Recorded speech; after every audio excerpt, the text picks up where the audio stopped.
मिरजेतील गणेशोत्सव मोठ्या प्रमाणात साजरा केला जातो। गणरायाच्या आगमन ते विसर्जनापर्यंत मोठा उत्साह मंडळांच्या कार्यकर्त्यांमध्ये असतो।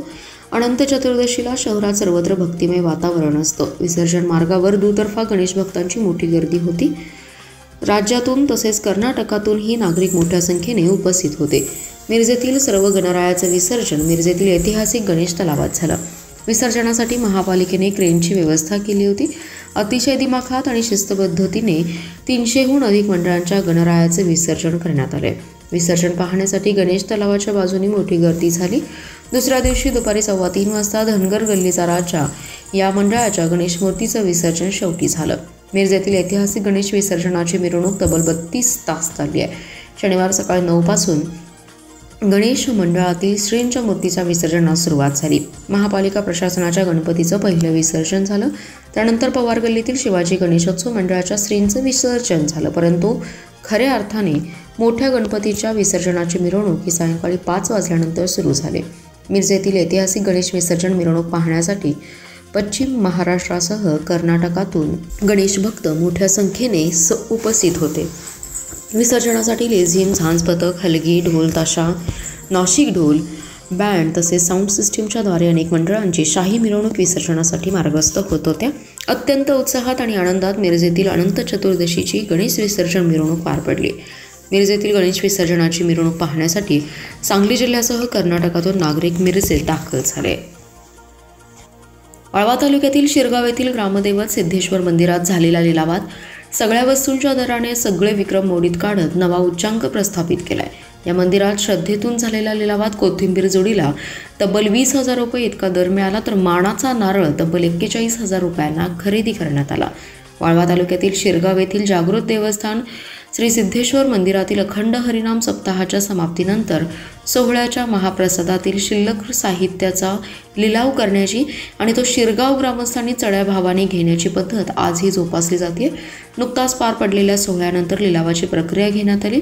पूजा दरम्यान देवासमोर ठेवलेला पूजेचा मानाचा नारळ सिद्धेश्वर सेवा मंडळाचे गजानन सीताराम पाटील यांनी तब्बल 41,000 रुपयांना घेतला, तर कोथिंबिरीची जुडी 20,000 रुपयांना उत्तम मारुती चौगुले यांनी घेतली। हे दोन्ही जिन्नस अत्यंत प्रतिष्ठेचे मानले जातात। आजपर्यंत कोथिंबीर जुडी 50,000 पर्यंत तर मानाचा नारळ लाखाच्या पुढे गेल्याची उदाहरणे आहेत। सोहळ्यात शिल्लक साहित्य लिलावात चढ्या दराने घेणे भाग्याचं मानलं जातं। त्यामुळे प्रत्यक्षात 100-500ची वस्तू हजारात घेण्याची श्रद्धा शिरगावकरांनी जोपासली आहे। वैशिष्ट्य म्हणजे या लिलावात फक्त शिरगाव ग्रामस्थच सहभागी असतात। शासनाकडून शक्तीपीठ महामार्ग शेतकऱ्यांवर लादला जात आहे, त्यामुळे या महामार्गाच्या प्रतिकात्मक पुतळ्याचं विसर्जन शक्तीपीठ महामार्ग बाधित शेतकरी संघर्ष समितीच्या वतीने गव्हाण येथील अग्रणी नदीत केलंय। यावेळी शेतकऱ्यांनी शासनाच्या विरोधात जोरदार घोषणाबाजी केली। शक्तीपीठ महामार्ग राज्य शासनाने शेतकऱ्यांवर लादू नये, हा महामार्ग रद्द केल्याशिवाय आम्ही गप्प बसणार नाही, असा इशारा समितीचे अध्यक्ष दिगंबर कांबळे यांनी दिलाय। नागपूर गोवा शक्तीपीठ महामार्ग बाधित शेतकरी संघर्ष समितीच्या वतीने गेल्या 1.5 वर्षांपासून 12 जिल्ह्यातील बाधित शेतकरी संघर्ष करत आहेत। हा महामार्ग रद्दच करण्यासाठी बाधित शेतकऱ्यांनी हजारो हरकती संबंधित भूसंपादन अधिकारी यांच्याकडे दिलेल्या होत्या। त्यावर सुनावणी प्रांताधिकाऱ्यांनी घेतल्या, पण या शेतकऱ्यांच्या हरकती फेटाळल्या आहेत। शेतकऱ्यांचं म्हणणं ऐकून न घेता दडपशाही मोजणी करण्याचा घाट शासनाकडून घालण्यात आला। जिल्ह्यातील तसेच इतर जिल्ह्यातील सर्व बाधित शेतकऱ्यांनी मोजणी अधिकाऱ्यांना हाकलून देत प्रचंड विरोध करत मोजणी होऊ दिली नाही।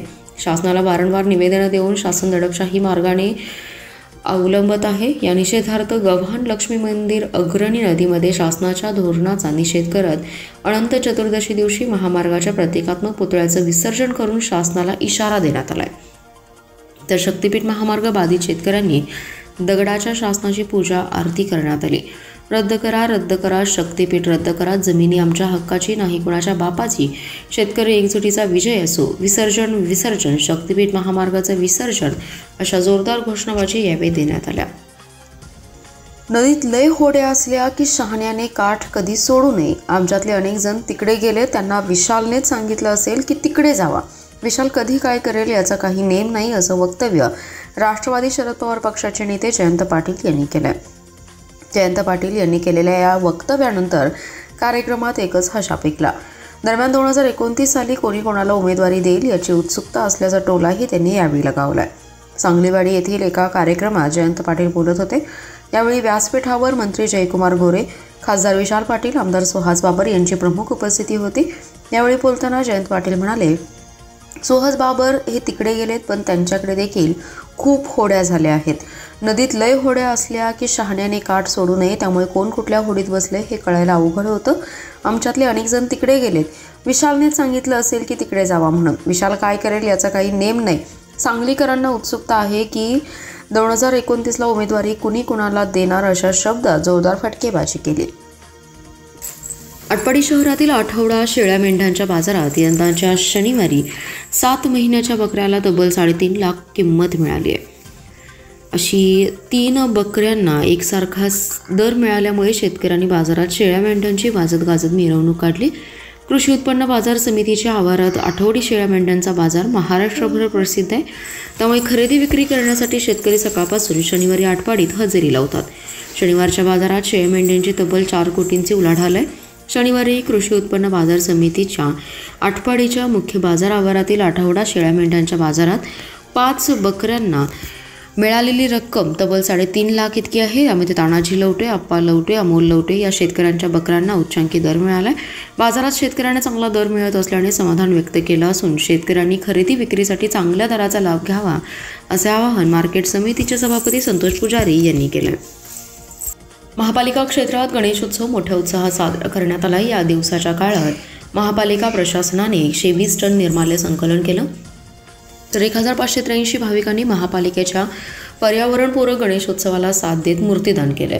तर 70,203 भाविकांनी गणेश मूर्तींचं विसर्जन नदीपात्रात आणि विसर्जन कुंडात केलं। महापालिका आयुक्त सत्यम गांधी यांनी नागरिकांना पर्यावरणपूरक गणेशोत्सव साजरा करण्याचं आवाहन केलं। या पार्श्वभूमीवर गणपती मूर्तीचं विसर्जन न करता महापालिकेच्या मूर्तीदान केंद्रात मूर्तीदान करावी असं आवाहन केलं होतं। या आवाहनाला महापालिका क्षेत्रातील भाविकांनी प्रतिसाद दिलाय। 11 दिवसात 1583 भाविकांनी मूर्तीदान केंद्रात मूर्तीदान केलं। तर महापालिका क्षेत्रातील 11 दिवसात 120 टन निर्माल्य संकलन करण्यात आले। तर 70,203 मूर्तींचं विसर्जन झालं। यामध्ये विसर्जन कुंडात 19,965, नदीपात्रात 34,132, गणेश तलावात 10,245, तर विहिरीत 4,226 मूर्तींचं विसर्जन झालंय। आयुक्त सत्यम गांधी यांच्या सूचनेप्रमाणे अतिरिक्त आयुक्त राहुल रोकडे, निलेश देशमुख, उपायुक्त स्मृती पाटील यांच्या मार्गदर्शनाखाली मुख्य स्वच्छता अधिकारी सचिन सागावकर, शहर अभियंता पृथ्वीराज चव्हाण, सहाय्यक आयुक्त सहदेव कावडे, नागेश मद्रासी, सचिन सागावकर, अनीस मुल्ला, मुख्य स्वच्छता निरीक्षक याकूब मद्रासी, अतुल आठवले, पर्यावरण अभियंता अजित गुजराती यांनी गणेशोत्सव काळात जबाबदारी पार पाडलेली आहे। विटा परिसरातील भाविकांचं श्रद्धास्थान असलेल्या विट्याच्या राजाची मोठ्या भक्तिमय वातावरणात ही शान कोणाची, विट्याच्या राजाची, असे जोरदार घोषणाबाजी करत मोठ्या भक्तिमय वातावरणात लाडक्या विट्याच्या राजाला निरोप देण्यात आलाय। विट्याचा राजा ढोल पथक, अघोरी नृत्य पथक हे विट्याचा राजा मंडळाच्या विसर्जन मिरवणुकीचं प्रमुख आणि लक्षवेधी आकर्षण ठरलं। ढोल ताशांचा कडकडाट, नयनरम्य फटाक्यांची आतिषबाजी करत, गुलाल आणि फुलांची मुक्त उधळण करत गणपती बाप्पा मोरया, पुढच्या वर्षी लवकर या असा जयघोषात विटा शहरातील 26 तर ग्रामीण भागातील 222 अशा एकूण खानापूर तालुक्यातील 248 सार्वजनिक गणेशोत्सव मंडळांनी विघ्नहर्त्या आणि लाडक्या गणरायाला भक्तिमय वातावरणात निरोप दिला। भाविकांचं श्रद्धास्थान असलेल्या विट्याच्या राजा मंडळाची मिरवणूक हे विट्यातील गणेशोत्सवाचं मुख्य आकर्षण असतं। विट्याच्या राजाची शाही विसर्जन मिरवणूक शहरातील प्रमुख मार्गावरून काढण्यात आली आहे। या मिरवणुकीत विट्याचा राजा ढोल पथक, अघोरी नृत्य पथक, मर्दानी पथक, हलगी पथक, लेझिम पथक सहभागी झाले। विट्याच्या राजाची शाही विसर्जन मिरवणुकीस महात्मा गांधी विद्या मंदिरापासून सुरुवात झाली। साळशिंगे रोड, श्री चौंडेश्वरी चौक, पेट्रोल पंप कॉर्नर मार्गे, मायनी रोड मार्गे विसर्जन मिरवणूक छत्रपती शिवाजी महाराज चौकात आली। चौकात तब्बल 4 तास विसर्जन मिरवणुकीतील पथकांनी आपापल्या कलांचं सादरीकरण केलं। विसर्जन मिरवणूक मार्गावर ठिकठिकाणी महिलांनी विट्याच्या राजाचं औक्षण केले। फटाक्यांची आतिषबाजी आणि पुष्पवृष्टी करत शाही मिरवणुकीने विट्याच्या राजाला निरोप दिला जात होता। डॉल्बीला फाटा देऊन पारंपरिक वाद्य, मर्दानी खेळ पथक, लेझिम पथक, नेत्रदीपक, फटाक्यांची आतिषबाजी, रस्त्याच्या दुतर्फा काढलेली रांगोळी, चौकाचौकात होणारी फुलांची उधळण, महिला वर्गाकडून केलं जाणारं औक्षण हे मिरवणुकीचं वैशिष्ट्य ठरलं।